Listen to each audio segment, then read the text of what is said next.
the terror that you should be most afraid of was coming from within the pictures in your own home.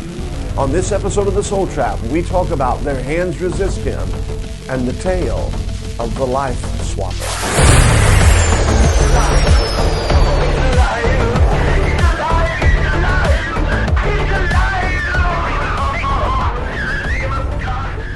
Have you ever looked at a painting and feel it to be weird, too weird?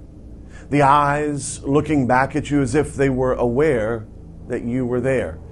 Paintings, dolls, figurines, they all can have at times that strange effect on us and leave a mark on us with their haunting and shadowy discomfort. Such is the case of the infamous painting called Their Hands Resist Him. One person stated it this way in viewing the paintings, quote, "There are two reasons not to have this painting in your house. First, the paintings are simply downright ugly. And second, they will come out and get you." There's a rumor, an urban legend, a lore, that at night the dead-eyed boy and doll in this painting come to life. And in the twilight hours, coming out of the frame into the room where it is hung, they then torture, torment, and bring all kinds of mischievous devilment. According to Stoneham, the boy is based on a photograph of himself at the age of 5. The doorway is a representation of the dividing line between the waking world and the world of fantasy and impossibilities, while the doll is a guide that will escort the boy through this world. The hands represent alternate lives or possibilities. The painting became the subject of an urban legend and a viral internet meme in February 2000 when it was posted for sale on eBay, along with a description implying that it was, quote unquote, haunted. At first glance, The Hands Resist Him is quite a boring painting, to be honest, but look again and you'll see there's something pretty unsettling about it. And if rumors are to be believed, things get even worse and even more unsettling at night, when the little boy and the creepy little doll come out of the frame to kill you, as urban legend would have us believe. The Hands Resist Him is believed to be one of the most haunted paintings in the world. Going viral in 2000, it was immediately listed on eBay as a haunted painting. The listing claimed that the figures in the painting were trapped in an eternal battle, which would spill out of the 36 by 24 canvas and into real life. They said it had been found in the smoldering remains of a house fire. Photos were added that showed the little girl, the doll, appearing to force the boy from the painting using a gun. It was not usually visible to the naked eye. The seller stated the following, quote, "This painting may or may not possess supernatural powers that could impact or change your life." And our 4.5-year-old daughter claimed that the children in the picture were fighting and coming into the room during the night. Therefore, buyer beware. Now, you could argue, one could make the case that this is just a great sales gimmick, and you might be right. But then again, stranger things have happened. But that wasn't the only danger presented by the painting. It was claimed that it had the power to make people violently sick, affect technology, and to make children scream in the night. The negative energy of the artwork could also trigger sensations of being violently gripped by an unseen entity. The history of the painting is undoubtedly creepy.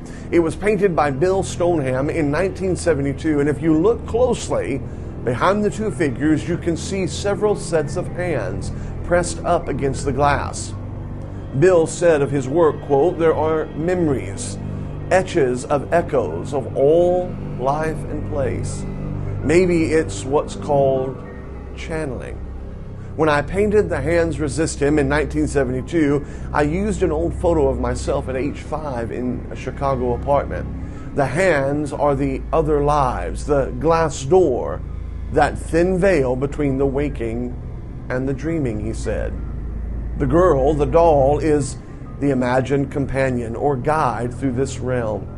He added that both the owner of the gallery where the painting was first displayed in 1970 and the art critic who reviewed it died within 1 year of coming into contact with the painting. Coincidence, you say? Possibly. But stranger things have no doubt happened. The painting was first displayed at the Fine Garden Gallery in Beverly Hills, California during the early 70s. A one-man Stoneham show at the gallery, which included the piece, was reviewed by the art critic at the Los Angeles Times. During the show, the painting was purchased by actor John Marley, notable for his role as Jack Woltz in The Godfather. Sometime after Marley's death, the painting was found at the site of an old brewery by an elderly Californian couple. The painting appeared on the auction website in eBay in February 2000.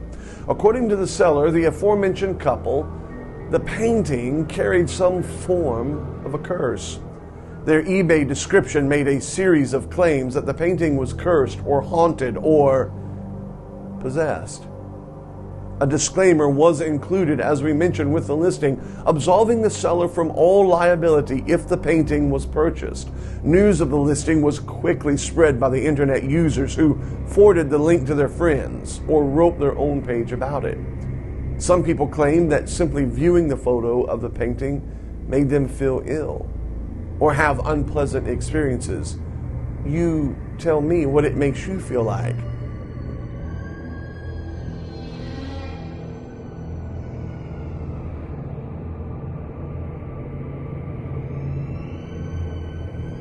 Eventually, the auction page was viewed by over 30,000 viewers. After an initial bid of $199, the painting eventually received 30 bids and sold for over $1,000. The buyer, Perception Gallery in Grand Rapids, Michigan, eventually contacted Bill Stoneham and related the unusual story of its auction on eBay and their acquisition of it. He reported being quite surprised by all the stories and strange interpretations of the images. According to the artist, the object presumed by the eBay sellers to be a gun is actually nothing more than a dry cell battery and a tangle of wires. But this is not by any means the only haunted painting that lingers out there.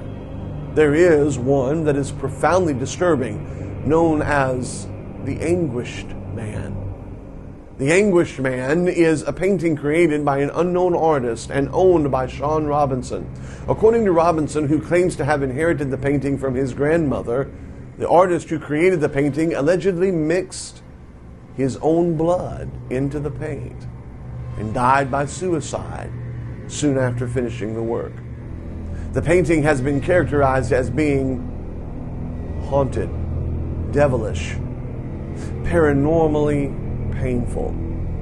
Robinson has uploaded video recordings of the painting to his YouTube channel. It's also interesting to note the lore that this painting had mixed in it blood. Did you note the use of mixing blood? That seems to be happening more and more. Even lovable figures like Tony Hawk now has gotten in on the concept of mixing blood in with inanimate objects. Hey, what's up? I'm Tony Hawk, and I recently became an ambassador for Liquid Death Mountain Water. Apparently I didn't read the fine print, and now Liquid Death officially owns my soul. And my blood, too? I don't know, it's very confusing. They're taking my blood, and we're gonna use it for skateboard graphics. So they're gonna mix my blood into the paint and do a limited run of skateboards using my real blood in the graphics. But some of the profits will go towards killing plastic pollution and to building skate parks in underserved communities. Yeah. Could a painting come alive? Could there be something so ugly, so desperately wicked forged into the canvas that it must be released? Could there be something etched in time and space, pressing through the veil of our world into another, or the other world pressing into ours through the medium of paint, drawing, perception? I don't know all the answers, but I know that I don't want any of these pictures in my house. I'll stick with Hobby Lobby. Cheesy? Yes. Haunted? Never.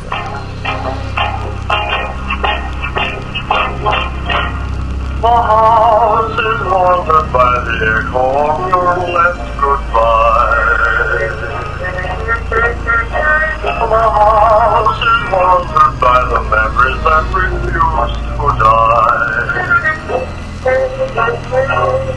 I can't get away from a vision that brings intimate glimpses of intimate things.